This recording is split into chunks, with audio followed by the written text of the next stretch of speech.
আজকে 2025-এর 23শে অক্টোবর। আজকে ভাইফোঁটা ছিল। আমাদের বাড়িতে সামান্য অনুষ্ঠানের আয়োজন করা হয়েছিল। পিসিরা এসছিল, তারপরে সমীর কাকু এসছিল, দুই পিসি এসছে, আমি আর দিদি ছিলাম। আমার মামা বাড়ি থেকে আমার বড় মামা অসীম কাকা, মামুনি সোনামাসিকে নিয়ে তুলে নিয়ে সাতটাগাছি থেকে এসেছিলো। পুচুই গাড়ি চালিয়ে নিয়ে এসছে। আজকে খুব মজা হলো সারাদিনে। এবার এই বছর, গত বছর থেকে আমরা শুরু করেছি যে বাড়িতে ছোট্ট করে সাধারণভাবে ফোঁটার আয়োজন করা হয়। এখানে কুহু কাকাকে ফোঁটা দিচ্ছে, আবার মোম আমার ছেলে মিষ্টুকে ফোঁটা দিচ্ছে। মেজ পিসিরা এসছে, এই যে দিদির সাথে মেজ পিসির ছবি। এবছরই আমরা প্রথম, যেমন এখানে কুহু আমার ছেলে মিষ্টুকে ফোঁটা দিচ্ছে।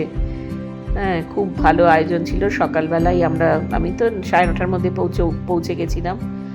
আর তারপরে তার মধ্যে যে রনটিকে আমি ফোঁটা দিচ্ছি, তার মধ্যেই সবাই প্রায় চলে এসেছিলো। টুকাই মেজ পিসির ছেলে, তাকে ফোঁটা দিচ্ছি। বুবাইটা আসতে পারেনি, বুবাই নাগপুরে। ছোটো পিসি একটু পরে এলো, ছোটো পিসি কাকাকে ফোঁটা দিচ্ছে।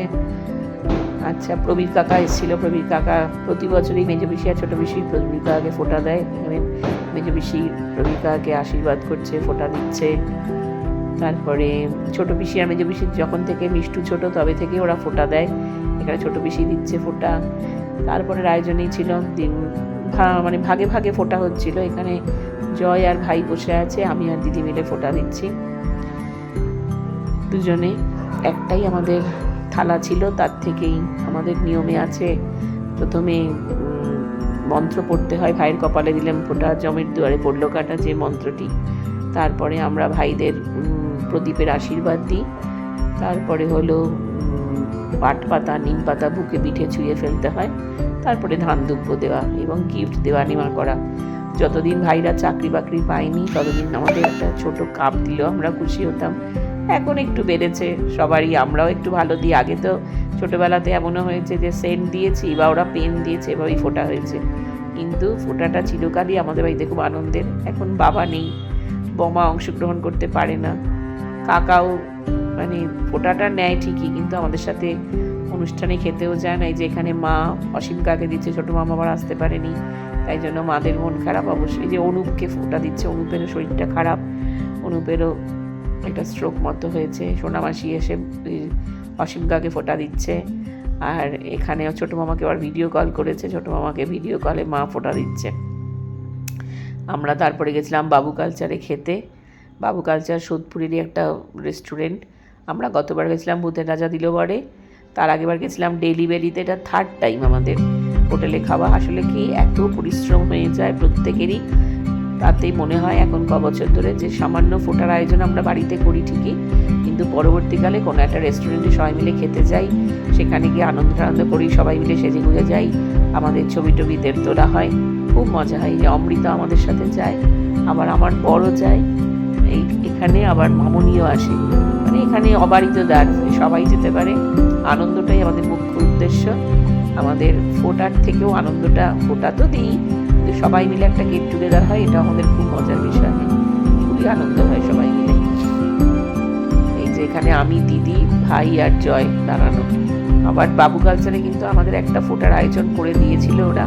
আমরা আবার সেকেন্ড টাইম ওখান থেকেও ফোঁটা দিলাম। একটা মক ড্রিলের মতো একটা অনুষ্ঠানের আয়োজন করা হয়েছে, সবাই ছবি টবি তুললাম। ওখানেও ধান দুব্বা, তারপরে গাঁদা ফুল দিয়ে সুন্দর করে সাজিয়ে দিয়েছিল। আর ওখানে আমরা ফোঁটা দিলাম। আমি নিরামিষ খেয়েছি, কিন্তু নিরামিষের থালিতেও খুব ভালো খাবার দাবার ছিল।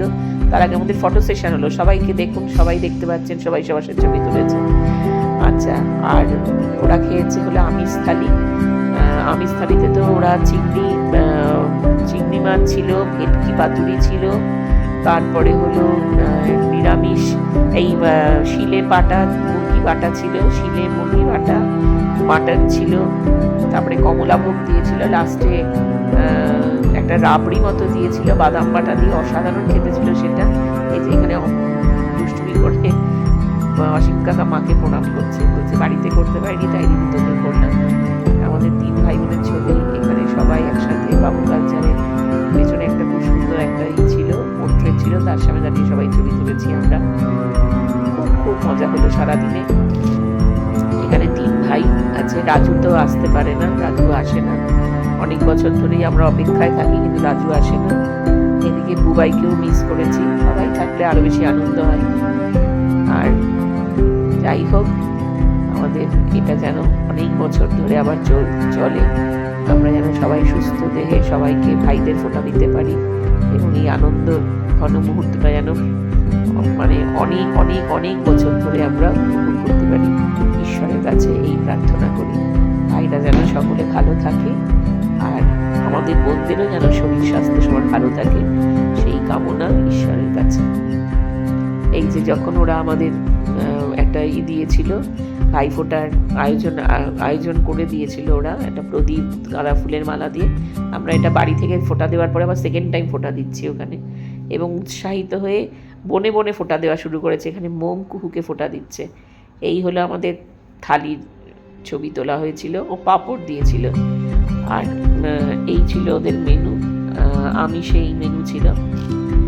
এবার খাওয়া দাওয়ার পরেও লাস্টে পানটাও খুব সুন্দর ছিল, পানটাও খুব ভালো লেগেছে। খাওয়া দাওয়ার পরে নিচে আসার পরে আমরা রাস্তারই একজন পথচারীকে ডেকে তার থেকেও ছবি তুলে নিয়েছি। আমার একটা পুরোনো দিনের টেলিফোন ছিল, সেখানে আমার বর ছবি তুলছে। এই যে সেই রাবড়ি যেটা আমাদের ভাইফোঁটার থালার সাথে দেওয়া হয়েছিল, ওটার সব অ্যারেঞ্জমেন্টে এখনো আসেনি, চলছে। স্মৃতি আমার মামি, যেটা কাকা, খুবই সুখময়, সবাই মিলে একসাথে একত্রিত মা, আনন্দ ফুর্তি করা। ছোট মামা আসতে পারেনি। মণিকোঠায় 1 বছরের জন্য স্মৃতির মণিকোঠায় স্নান করেছি। অঙ্কিতা, ভালো কাটাচ্ছে। দিদি এও এসছে, রবি কাকা, জয়, প্রচেষ্টা চলছে, এই কুকু হাই কর, সেশন এই চলছে। সব হাই একটা কর, গ্রুপের আর ওখানে ওই সমস্ত কাছের দায়িত্ব যে হাই কর, খাওয়া হবে, কত প্লেটের কি হবে, হিসেব নিকেশ করা, সব হিসেব রাখছে। বলছে হ্যাপি ভাইফোঁটা, বলবি গুড় ফিরবি ঘুরে বলবি, বলি সবাই হ্যাপি ভাইফোঁটা।